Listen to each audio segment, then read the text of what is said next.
咁啊，今日我哋又嚟到樣板房啦。咁啊，我哋睇啲咩呢？就係睇下點樣安裝地板。咁啊，之前我哋介紹過 EB 固化地板啦、SPC 地板啦。咁啊，今日我哋就嚟睇下究竟點樣去安裝一啲嘅地板啦。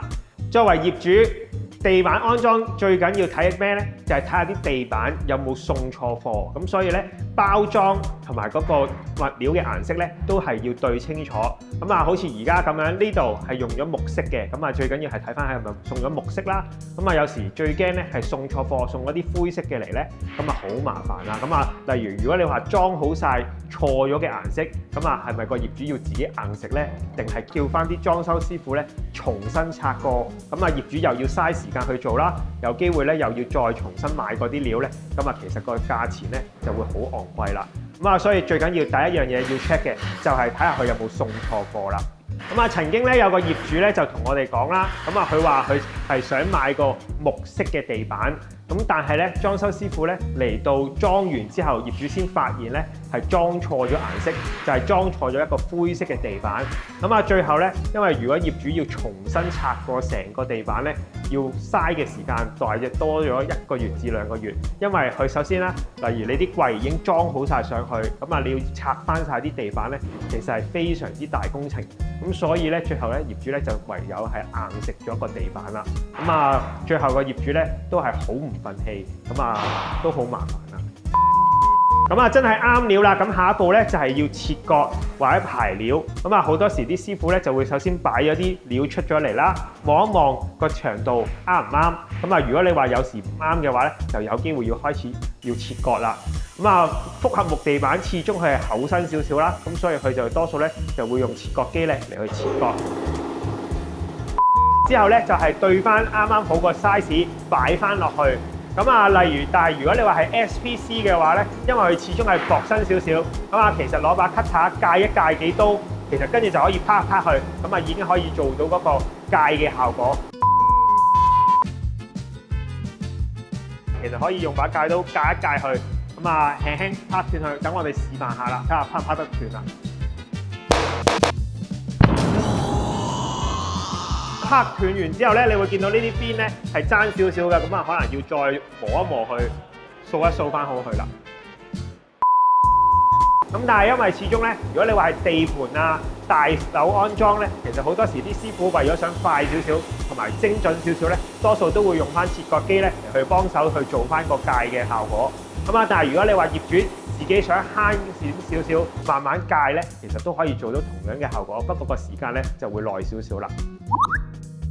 咁啊，其實好多時啲客人都有問我哋究竟係橫排好啊、直排好啊，定係斜排好咧？咁其實首先我哋第一樣講橫排同埋直排咧，其實因為係會快少少，同埋個垃圾咧製造咧係會比較少啲，因為佢哋順住個光源去做，咁啊其實咁樣排落去咧就係最快，因為可以用得到咧成條一條一條咁樣去排咧，咁啊好多時切割嗰個數量咧就會係比較少啲。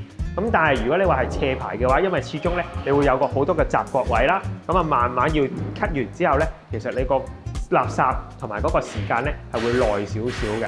咁但係點解會開始好多發展商咧都會係用斜排嚟去取代咗直排咧？就係因為斜排咧，其實佢成個嘅視覺效果會望落去靚啲，咁同埋冇咁容易睇到啲牆身咧有彎曲嘅情況，咁啊減少咗老鼠尾嘅問題咧，其實都會係解決咗好多嘢。咁所以好多時啲發展商咧情願俾貴少少啲師傅做多少少嘅斜排，做斜排，其實會成個感覺咧就會靚好多啦。咁啊 SPC 咧同埋複合木地板嘅安裝方法咧，其實都好大分別㗎。咁啊 SPC 地板咧，其實佢哋就係用鎖扣式叫做浮裝，咁啊擺喺上面扣一扣佢，咁啊拍一拍翻實去，咁啊已經可以做到嗰個安裝方法啦。咁啊複合木地板咧點樣安裝咧？首先第一樣嘢就係要入榫啦，同埋要落釘嘅。咁啊佢哋要入咗榫扣翻實去，咁啊再落釘固定翻落去個底板嗰度，咁啊令到佢個底板咧同個地板黐得實嘅時候咧，就唔會有聲啦。咁啊之後我哋就要拍翻實佢啦，令到佢嘅嗰個面板咧係可以扣翻實去，咁啊令到嗰條罅咧就會細啲啦。咁啊但係嗰條罅咧其實點都係會有㗎，咁啊因為始終咧呢啲地板咧係會有冷縮熱脹嘅情況，咁啊如果你話連條罅都冇嘅話咧，佢哋最多咧都係幫你擠膠。擠完膠之後一冷縮熱脹嘅話，有機會成個地板咧就會谷起啦。咁所以其實我哋建議呢啲地板有少少罅咧係可以接受，但係如果你話係攝到一張卡落去，咁啊呢啲始終大罅嘅話咧就唔係咁好睇，咁啊可以再執一執佢啦。咁啊，所以好多時成日啲業主話要換一件地板、兩件地板，其實我哋好多時咧都唔建議就咁夾硬換嘅，因為始終換完之後，其實佢哋啲榫口咧有機會係會切開咗，咁啊令到佢成個地板咧就冇咁穩固啦。講住咁多先，事不宜遲，我哋去睇下地板點樣安裝。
以上就係安裝 EB 固化地板同埋 SPC 地板嘅安裝方法。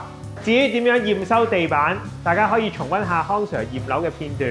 大家記住要 flat check 啦。